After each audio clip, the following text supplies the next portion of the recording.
Good morning. I'm Columbia Daily Tribune City Editor Matt Sanders. I'm here with political reporter Rudi Keller. Good morning. Good morning. Of course, it's a historic day in Missouri with the end of Governor Greitens' tenure as governor and the beginning of currently Lieutenant Governor Mike Parson as governor. So we figured that we'd take a little time this morning and just kind of talk about what to expect today. Of course, Rudi will be in the Capitol reporting, as he always does. We wanted to give you a little bit of an idea of what to expect. It's just the two of us today here, so we don't have anyone to monitor questions. So hopefully we'll actually be able to just anticipate your questions and answer them for you. But if you submit questions via the Facebook Live, we will not be able to see them. So sorry about that. But Rudi, just kind of give us a general overview of what to expect today. Well, the Lieutenant Governor has a prayer event scheduled at 4 o'clock in Jefferson City, and that will be followed by a swearing-in ceremony at 5:30 today. We're not expecting these to be crowded events because they are wanting them to be not open to the public.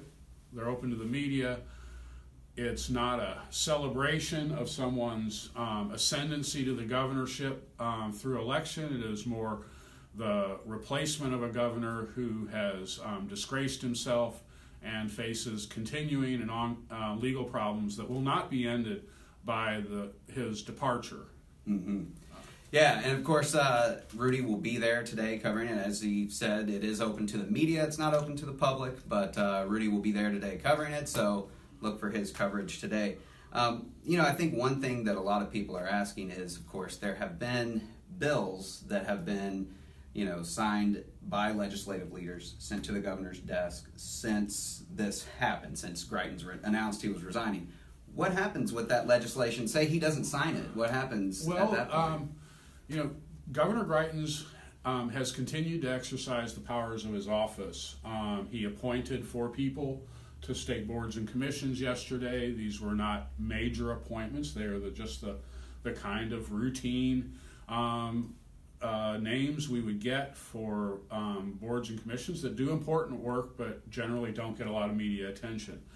The governor could spend his entire day signing and or vetoing bills, and he has full authority to do that until his resignation is effective at 5 p.m. today.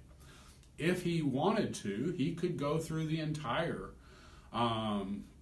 budget that was passed by the General Assembly, and he could order withholdings, he could veto items, but the budget doesn't start until July 1st, and all of those actions, vetoes could not be overturned unless the legislature decided to do so in September. But any restrictions on spending can, of course, be altered by Lieutenant Governor Parson once he is governor. The legislation, many of the items were things that the governor asked for in his agenda. One particular piece of legislation makes significant changes in the status of state employees, making them at-will employees and basically removing many of the protections they have under the merit system. Now, the merit system only applies to about 60% of the state workforce, but this was an important bill for the governor, so he could sign it today if he wanted to and make that part of the legacy that he leaves the state. And anything that Greitens doesn't sign before 5 p.m., that transfers on to Parson, and he can sign it or veto it. The deadlines for the governor acting on legislation, any governor acting on legislation, extends for 45 days beyond the end of a legislative session. So through mid-July, the governor, whoever he is, will be signing, or she, if we, in the future we have a woman governor, has the authority to consider all these bills over time. Okay. Now on that subject, of course, when Parson becomes governor, we have no lieutenant governor at that point. There's some uncertainty about how that office would get filled, right? Right. The Constitution gives the governor the authority to fill any office that is vacant, absent a law describing another method of filling a vacant office. The lieutenant governor's office has become vacant so rarely because in part, the governor's office has become vacant so rarely. The only time that it's happened in living memory was in 2000 when Lieutenant Governor Roger Wilson became governor for 80 some odd days following the death of Governor Carnahan. Mm-hmm. Governor Wilson waited until after the election when Joe Maxwell, the Democratic nominee for lieutenant governor, won the election. He appointed Maxwell, I think, as acting lieutenant governor, which would mean that he didn't actually give him the office until and Maxwell did not get the office officially full time until his swearing in that January of 2001. But no one challenged the.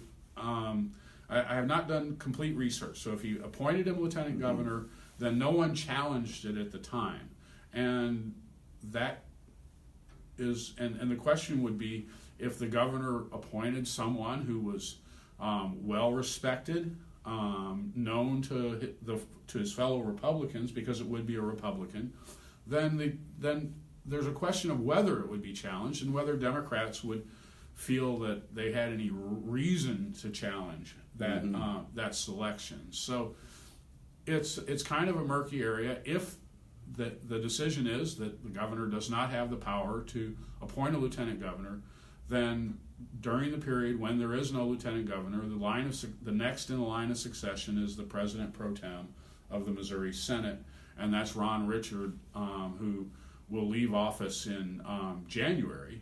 Okay. From term limits, and the Senate will elect a new president pro tem, and that person will become the next in line to succession. So there is a line of succession. We will never be without a governor in the state of Missouri, but the question is going to be left open until Governor to be Parson acts on that vacancy.